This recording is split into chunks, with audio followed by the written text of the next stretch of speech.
Welcome to Canada's most irreverent talk show. This is the Andrew Lawton Show, brought to you by True North. Coming up, conservative capitulation, Trudeau's unrequited G7 love, and Maxime Bernier on his arrest in Manitoba. The Andrew Lawton Show starts right now. Hello and welcome to Canada's most irreverent talk show, Tuesday, June 15th, 2021. Great to have you aboard the program here, Canada's most irreverent talk show on True North. A lot to get to today. Going to speak later on in the program with People's Party leader Maxime Bernier about his arrest by the RCMP in Manitoba for embarking on what he called the Mad Max speaking tour. That's going to be coming up later on in the show. Also going to be talking about the CBC playing nice with the Prime Minister of Pakistan in an interview in which that Prime Minister also called for censorship in Canada, which ended up being a claim he made without any pushback from CBC. That's coming up. But I want to talk first and foremost about what seems to be an increasing trend of conservative apologies. There's a philosophical problem in this that I'll talk about momentarily, but also a very practical one. It's been 9 days since that horrific attack on a London, Ontario Muslim family took place, an attack that has galvanized the country, and rightfully so, because events of this nature are thankfully rare, which makes them absolutely shocking to our sensibilities and our understanding of what Canada is. But the narrative that unfolded from that was that this is not rare, that this is something quite common in Canada, something unsurprising that should be, no shock to anyone who lives in Canada. Because underlying a lot of the political discourse, which, as I said on the show last week, I resent has infiltrated what should be a solemn recognition of this family and a remembrance of them. It's now become politicized, which is quite awful. And what's noteworthy about this is that a lot of the activists who are trying to insert and inject a political agenda into this discussion are doing so because they fundamentally think Canada is a bad place. And that's unfortunate to listen to. But even more unfortunately than that is how many people seem to be accepting that premise in a way. And this is what brings us around to the apology tour I mentioned at the beginning of the show. A couple of Conservative members of Parliament have stood out in this way. One in particular is Michelle Rempel-Garner, who released a statement in which she had taken basically atonement as what she needed to seek regarding the 2015 Conservative campaign and the barbaric cultural practices tip line, the proposed niqab ban in certain contexts. She said she was sorry to the Muslim community for not fighting against these things then. And that was, I think, a fine statement if it's what she believes and what she stands up for. But then it went beyond that. Michelle Rempel-Garner's statement was shared by Amira El-Gawabi, formerly of the National Council for Canadian Muslims, an organization which has never been a friend or an ally to conservatives. And Amira El-Gawabi had shared this and said, look at the climate conservatives have created. To which Michelle Rempel-Garner replied and says she humbles herself and asks forgiveness and seeks to make things right, saying, I have privilege, I am cis, straight, white, but I am also a woman who works in a system dominated by white maleness. But no excuses, I will do what I can. That is all I can do, but it is much. There were some people that thought this was a parody when it was first uttered. Some people that thought that this was some sort of a joke. No, she means it. And you know what? To be fair, any politician who speaks in an authentic way about the things they believe, power to them. This is not something you would expect to hear from a conservative. And you may think, all right, well, maybe if this conservative approach to these issues from a conservative MP is going to move the party in the direction that all of these people that are maybe not friendly to conservatives now, but could at some point vote for, maybe they'll all reward this. Well, just look at the response from the Canadian Anti-Hate Network. Immediately, one of criticism. Slim majority of conservatives will support any legislation on online hate. We expect your party to oppose it. You could support it. And if you do that, it'll make the next attack less likely. So these words don't actually win the support from any of the advocates and activists they're supposed to be appeasing. They don't at all. All they do is anger the base and show weakness to a lot of the critics of the right. I've not seen anyone respond to Michelle Rempel-Garner's tweet in a way that suggests, you know what, I was not going to vote Conservative before. Now that she's done that, she's acknowledged her privilege as a white, straight, cis woman, I'm on board. I'm not going to do that.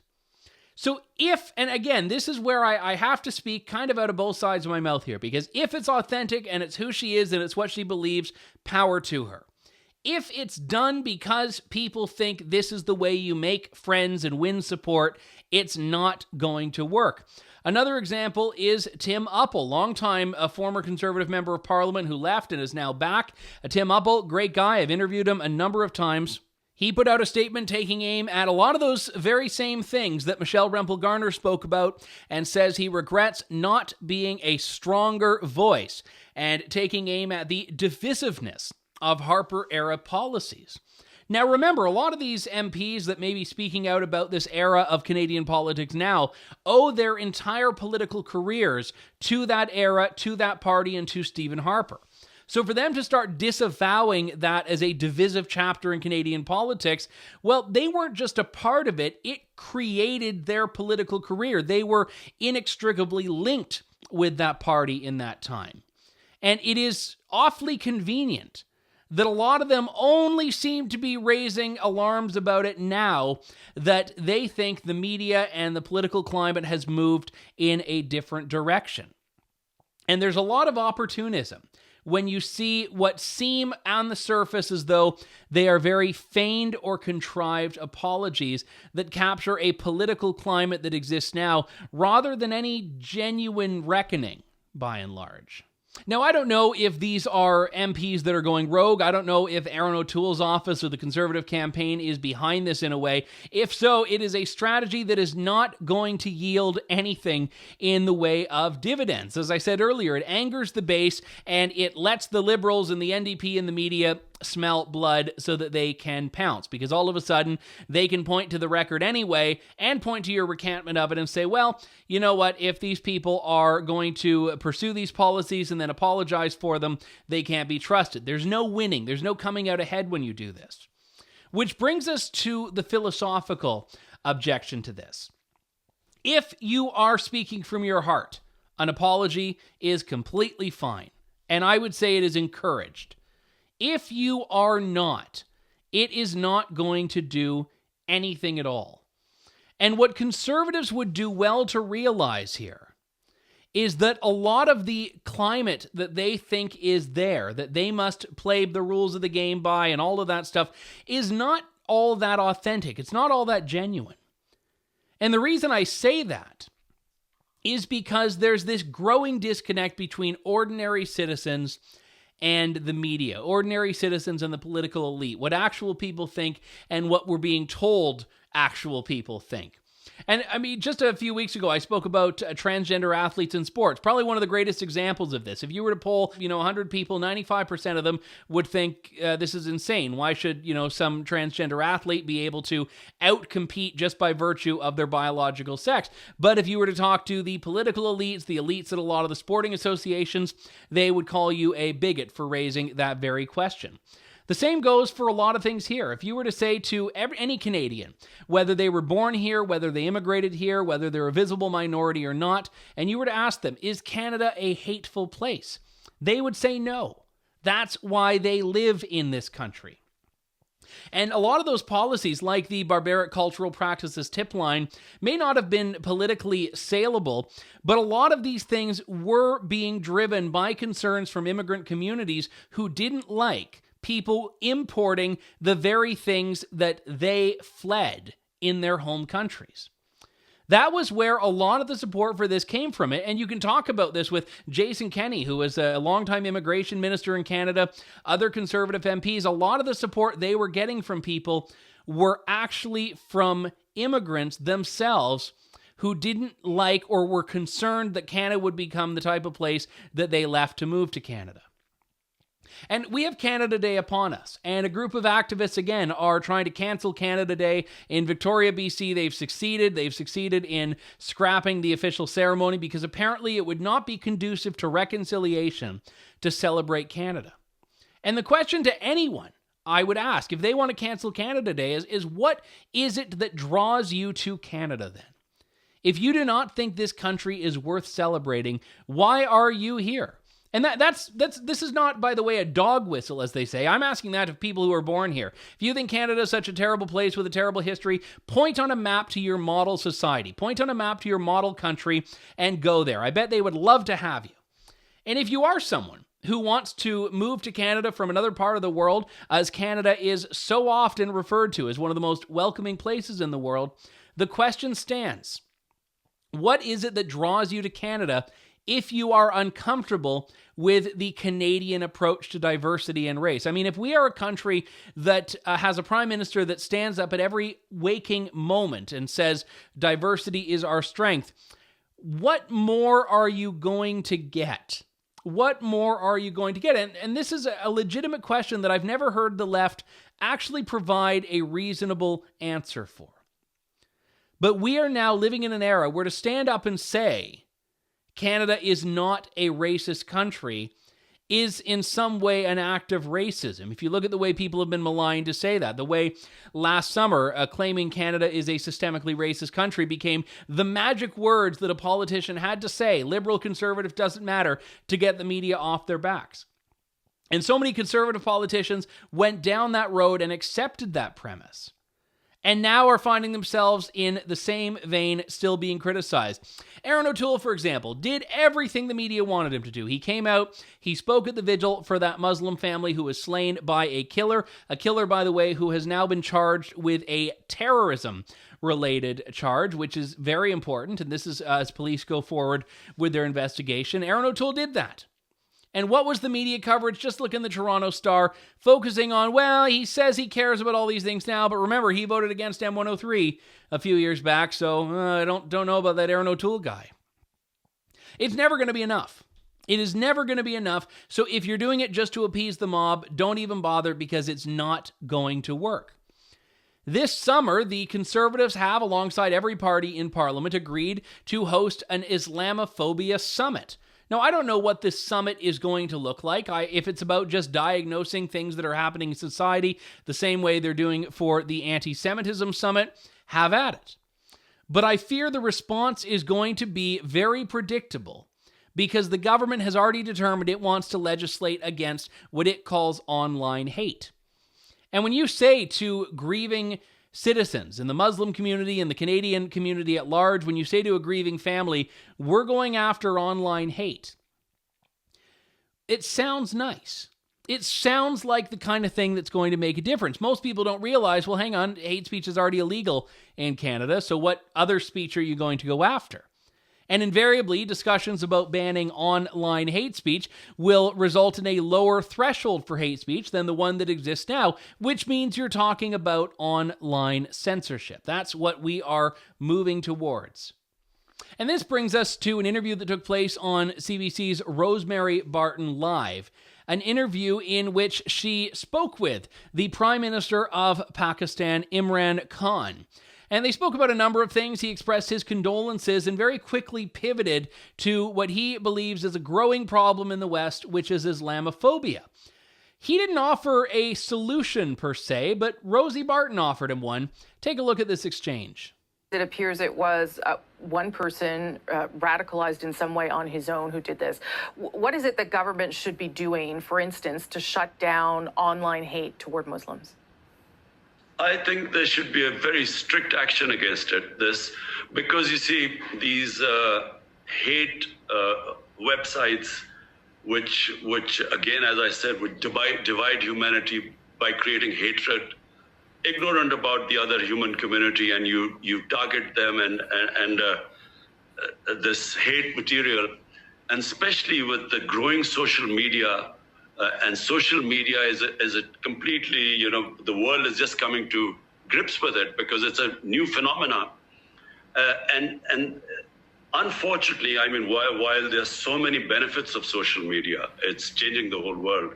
But this one particular bit, when there are these hate websites which create hatred amongst human beings, there should be an international action against them. And what would that look like to you, Prime Minister? What would be the mechanism for doing that, if you will? Whenever the international community, and by that I mean the world community, the world leaders, whenever they decide upon taking action, this will be dealt with. The problem is at the moment there is not enough motivation. Some international leaders or leaders in the Western countries actually don't understand this phenomena. They too think that the Muslims are these weird people who have these weird customs and they need to be put in place. So it just needs to be brought together, and there has to be understanding, and this can be promoted by world leaders. Do you plan to reach out to Justin Trudeau to have a conversation about this? Yes, I will. I've had previous conversations with Justin Trudeau as well, and I have to say we mostly agree with most things. By the way, you should watch the entire interview. It's about 10, 11 minutes long, and not a single challenging question is asked. It is the leader of a country that has a dismal human rights record, no religious freedom, no free speech, getting a completely free ride on Canada's state media, propagandizing to Canadians, and in this case, selling Canadians on internet censorship. But it wasn't even his idea. The premise for the question that government should clamp down on online speech came from Rosie Barton, the CBC host. And at first I thought, oh, maybe she's doing this interview trick where you get someone to say something and then you hammer them on it. And no, she just moved on and talked about, so how's your relationship with Justin Trudeau, basically? And then that was the other dimension of this, that the Prime Minister of Pakistan says, yeah, he and Trudeau have spoken about censoring online hate speech, and they agree on pretty much everything. At this point, it's just, a he said, but I would be very interested in hearing Justin Trudeau's response to this. If those two have been all buddy-buddy when talking about censorship, we've got bigger problems in Canada. So at a time when Canada should be digging in its heels and supporting free speech and saying what I said last week, which is that free speech did not claim the lives of this family in London, we now have the Pakistani Prime Minister shilling for censorship on Canadian state media without having to field any criticism of it. And later on in the interview, Rosie Barton gave, I guess, what might be more of a challenging question, although she didn't push him on it, which is to say, all right, you're speaking out about how Muslims are treated in the Western world. What about Uyghur Muslims in China? And he said, China's a friend. Anything we want to bring up with them, we'll just bring up privately and not here. But the West is the problem. And she just said, okay. And not a single reference to Pakistan's human rights record, to the lack of religious freedom in Pakistan, not a single reference until this little 10-second blurb at the end of the interview after she's cut Prime Minister Khan loose. Then she says, oh, by the way, I should say, Pakistan's not great about this. You just had the guy on. Why didn't you bring it up when you were talking to him? So there was something quite shameful about CBC's handling of this. But beyond that, this appetite seems to have a place in Canada right now, this appetite of censorship, that there seems to be some receptive current to that sweeping through Canada is downright dangerous. And the Liberals have been promising this online hate restriction bill for months now. It's been going back since prior to the 2019 election. And I just know that, like when they introduced the Order in Council banning various models of firearms, they are waiting, or were waiting, for a moment at which that bill would have the most impact. And if the Liberals introduce this bill now, especially while the accused in this attack is facing a terrorism charge, what's going to happen is it's going to make it very difficult for anyone to oppose it, because it's going to look like they are being insensitive to the human toll of online hate, even if free speech, again, is not the thing that we can blame this attack on. And Justin Trudeau, without knowing anything about it, this is before the terror charges were laid, by his own admission, not knowing what was happening, blamed online hate for these murders. Take a watch. We just had a terrible tragedy a couple of nights ago where a Muslim family, 3 generations, out for a walk on the side of the road, and they were viciously and inexplicably run down deliberately. And we don't yet know all the causes or reasons, but there is probably an element of online incitation to violence or access to things that we have to think about. And I think that's becomes all of our responsibility to work together to make sure that we are cracking down on hatred, that we are not allowing people who represent a small fringe of the society to take actions that weaken the fabric and the coming together of our entire communities. So Justin Trudeau quite brazenly, without the facts, can say, oh yeah, this is an online hate thing. The Liberals are already laying the groundwork to politicize this tragedy. And yes, this act of evil, for their own partisan political gain. Except this isn't just a gain of the Liberals at the expense of the Conservatives. This is a gain of Liberals in the government at the expense of Canadians' freedoms. Which is why this is such a frustrating and, yes, infuriating at times dialogue. Because whenever someone talks about banning online hate speech, they are curiously avoiding defining hate speech and curiously avoiding the fact that hate speech is already illegal in Canada. It just has a very high criminal threshold. Any restrictions below that only narrow the confines and narrow the boundaries of discourse. And now it's a global effort. We've got the endorsement of the Prime Minister of Pakistan. Well, what more do we need to justify this policy? I would say that is probably the greatest justification for why this bill should be defeated. Just before we take a break here, a few words on the G7 summit. It's beyond mask theater now. Trudeau was wearing the mask, and then he was doing the elbow bumps. And then, as you see, they're all just standing shoulder to shoulder, cheek to cheek, looking up at the flyover and partying it up and sitting down and having a meal. The pandemic is over in Cornwall for the G7, just as it's over in Brussels, where Trudeau later hopped for a NATO summit. But this story in Bloomberg, you've probably read it by now, but I have to share it with you. Angela Merkel is stepping down. She's not running again, which means as far as the politicians who make up the leaders of the G7, Justin Trudeau is the longest serving. So he's been there the longest period of time compared to all of his counterparts. And the Bloomberg article says he is positioning himself as the new elder statesman, but no one sees him owning the role in the way the German chancellor did.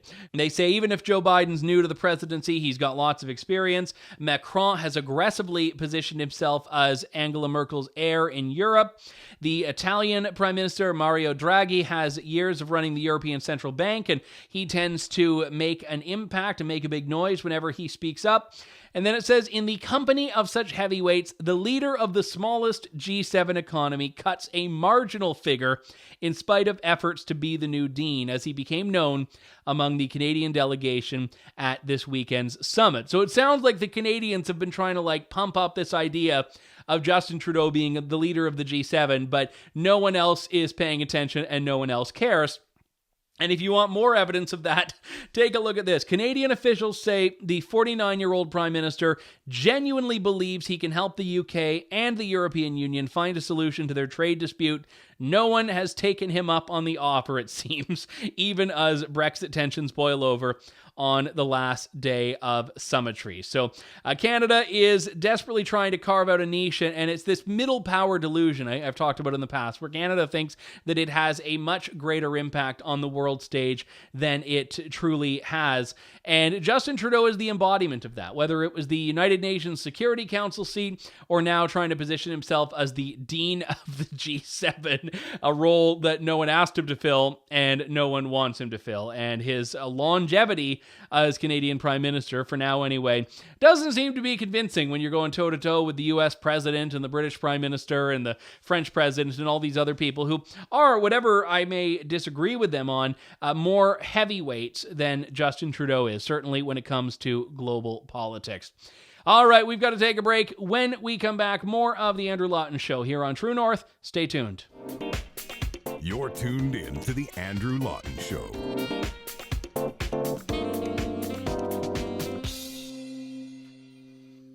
Welcome back to the Andrew Lawton Show. They say a picture is worth 1,000 words. Not sure how many pictures a video is worth, but I do want you to take a look at this because what you will see is more insane than how I could ever imagine describing it for you. Afternoon, sir. Yes, Purple yes. Park with the RCMP. Yeah. I can get you step out of the vehicle. I'm going to place you under arrest right now. Yeah.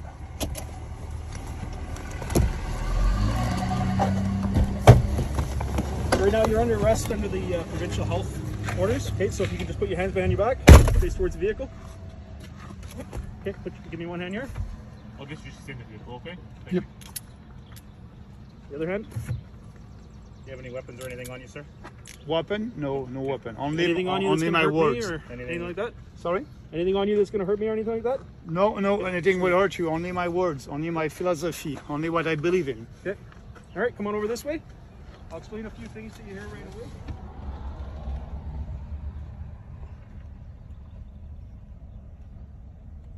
In that video, People's Party of Canada leader Maxime Bernier arrested by the RCMP in rural Manitoba, not just given a ticket or a fine for violating some lockdown restriction, but as you can see, ordered out of his vehicle, frisked, handcuffed, put in the back of a police car, and then taken to jail where he stayed for the better part of Friday afternoon, late into the evening, was eventually released on bail. But as we'll talk about shortly, you can never get that time back, time that your liberty has been taken away, time you've been forced to spend behind bars. Maxime Bernier's been unapologetic about this. He says he has a right to stand up for his constitutional freedoms. Let's talk about that with him now. Maxime Bernier, People's Party of Canada leader, joins me on the line. Maxime, good to talk to you. Thanks for coming on.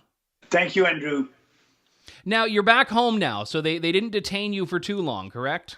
Yes, 8 hours. That was long enough.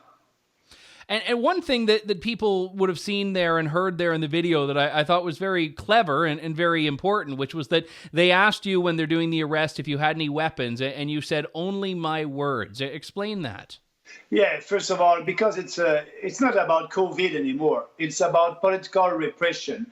As you know, just Thursday before I started my tour in Manitoba, Friday morning, I was arrested Friday at 2:00 p.m. and released around 11 o'clock p.m. the same day. But it was all about, not the premier of Manitoba, Mr. Pallister, didn't want me to be there. And actually, he did a press conference the day before, Thursday, and he said if Maxime Bernier is coming here, his wallet will be affected. So he doesn't want a political opposition. And so, I did my goal to do meetings with people in Little Town in Manitoba. I started at 11 o'clock, a little town there, and I had a meeting outside in a park and with my partisan and the members of the People's Party of Canada. And my goal was, as a politician, to be ready for the next election. I'm campaigning all across the country, and as you know, the People's Party of Canada is the only party against these draconian lockdowns. So I spoke with them and I answered their questions. We were 15 there. And just after that event, the first one in the morning, Friday, the police came and gave me 2 tickets. And they said, if you do another rally, you have a chance to be arrested. So after that, I knew that I was taking a chance, and I called my lawyer, and he told me, Maxime, it's your constitutional rights to travel across the province and to speak. You're politicians, and you have to explain your platform. You have to gain support, and we understand that. So I decided to do the second event in a little village, Saint-Pierre-Joli, about 1,000 people, maybe an hour south of Winnipeg. And we did that rally in a park. And at that time, I think we were 8, including myself, outside, social distancing, and I was speaking to them.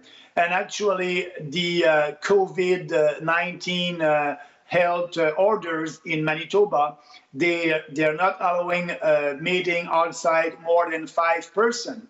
So, and after that rally, police came, and you saw it in the video, and they arrested me and handcuffed me and treated me like a criminal, just because, I was exercising, I was speaking my freedom of speech, my freedom of assembly. And actually, I was the only one. All the other person over there didn't have any tickets. They were not in jail. That was motivated by the premier of Alberta, and to try to stop me to campaign. I was supposed to have a big rally, a real open to the public rally that Friday night. I was in jail, was not able to be there. And Saturday afternoon, I was supposed to have a big rally also in Winnipeg, open to the public. But the police released me around 11:30 p.m. Friday night. And they were very direct that I was not welcome and I must take the first flight back to Montreal. That's what I did early Saturday morning. So that's crazy that now a politician cannot speak in a province of our country. It's like being in China. If your plan was to fight this and to take these tickets to court eventually and to stand up for your rights, why not go ahead with the Saturday rally? Why did you decide to basically go along with what the province wanted and go back home? Yeah, first of all, because actually I will be back in Manitoba. I will campaign in Manitoba as soon as I will be able to do that. Second, I need to appeal in from the court. One of the conditions for me was to bail $100,000 to be sure for them to be sure that I'll be in Manitoba July the 27th, and I will do that contestation in court, and we will win that for sure. So, and also the other risk for me was to be back in jail for more than 8 hours until the June 27. And I don't have time for that. We'll be in an electoral campaign maybe early this fall. So, and I had a plan to campaign all across the country. The risk was too high for me to be in jail for a longer time. And I had a full agenda during the summertime. One interesting aspect of this is that they accused you of violating the gathering restrictions and also of violating the province's provincial quarantine. So if anyone goes from out of the province to Manitoba, they say they have to isolate for 14 days unless they're given an exemption. And I actually wanted to do some filming of a documentary I'm working on in Manitoba and specifically didn't because of that policy. Although we are supposedly in Canada guaranteed free movement between provinces. This has been a hallmark as old as Confederation. Was that something you were very aware of going into it, that, within provinces don't have the right to put up barriers? Yeah, absolutely, yes, because the civil servant at the head of the Department of Health in Manitoba sent me a letter the day before saying that I'm not welcome, and if I'm going there, I need to quarantine, like you just said, for 15 days. And my answer was public to that. I tweeted just after that I have a constitutional rights to travel across this country, and I will be there. And that's why they arrest me. But that's unconstitutional, illegal, and all that is not based on science anymore. It's based on compliance. It's an authoritarian government in Manitoba. And I will fight that in court July 27th. So let's talk about the politicians that are putting this forward. We have not seen in Ontario, where I live, anyone that I'm aware of offhand jailed for this. But in Alberta, which has Conservative Premier Jason Kenney, we've seen pastors behind bars. In Manitoba, which has a premier who positions himself as a Conservative, Brian Pallister, we have seen you jailed. Why is it that we're seeing these from Conservative governments that are traditionally supposed to be the most freedom-loving governments and the most freedom-loving politicians? You're absolutely right about that. I hope I can have the answer of your questions. And if you look at in BC, it's an NDP government, and they were the freest province in all the country. I was there before, and I was able to eat in a restaurant inside without any draconian measures and being free to do what you want to do in a BC government, in an NDP government, in BC. So I really don't understand. And speaking about Alberta, I know personally Jason Kenney. I was sitting with him around the cabinet table when I was a Conservative minister, when he was a minister. He was a real Conservative at that time. Now I don't recognize him. I think all these premiers, and you can include the premiers of Quebec, Legault, they are following the establishment medical experts. And they don't want to have any other point of view. And they scared the population in the beginning. And actually in Quebec, as you know, Andrew, they spent more than $135 million last year on advertising on COVID-19. It was pure propaganda, more than every other provincial governments in this country. So with all that money that is spent, the fear, and I think they enjoy also their authoritarian powers. I really don't understand why it's supposed to be conservative government that are doing these lockdowns. And it is also worth noting that right now we have Justin Trudeau overseas, elbow to elbow, shoulder to shoulder with all of these world leaders. But also, let's go back to last year. Justin Trudeau took a knee at a Black Lives Matter protest in Ottawa, which was an illegal protest. He took a knee there, surrounded by his own police officers. The RCMP, they didn't arrest him, but the RCMP in Manitoba arrests you, and not only arrests you by giving you a ticket, but actually handcuffed and put to jail. And the double standard is incredibly, incredibly stark here. They don't like the opposition. They don't like what I'm saying. And it's why I said that, the only weapon is my words. I'm a politician and what I believe. And they don't like that because they're not following our constitution and they don't want that to be well known. They prefer to keep their authoritarian powers with that health or with these health orders. So I feel like not being in Canada, it's sad. It's sad that this is happening in 2021 in our country. And if you look around the world, like you just said, in US, it's all open. You can do the majority of the states are open, no more lockdowns. In other countries also, but here in Canada, we are one of the worst. We need to fight, and I don't understand that we don't have any opposition in provincial parliaments or legislatures, and also in Ottawa, the official opposition are not opposing that. They're not doing their job. We are in a crazy world. Well, when Ontario MPP Randy Hillier was charged at Queen's Park, I believe it was, a few months ago, I had said that an opposition politician being charged for protesting the government is a story you'd expect to see in Belarus, in China, in Russia, but it's happening in Canada. They went one step further with you and actually put you in jail. Again, opposition politician jailed, not a headline we would expect to see in Canada. But you are right to point out that this is very political. The people that are prosecuted are people who protest against the government. Absolutely, and they don't want us.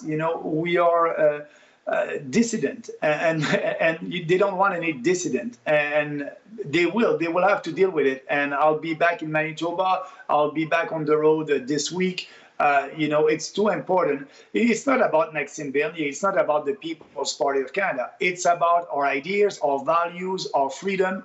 And I hope that a lot of people will look at it twice. We are in Canada and we cannot take for granted our freedoms anymore. People must realize that and they must do the fight.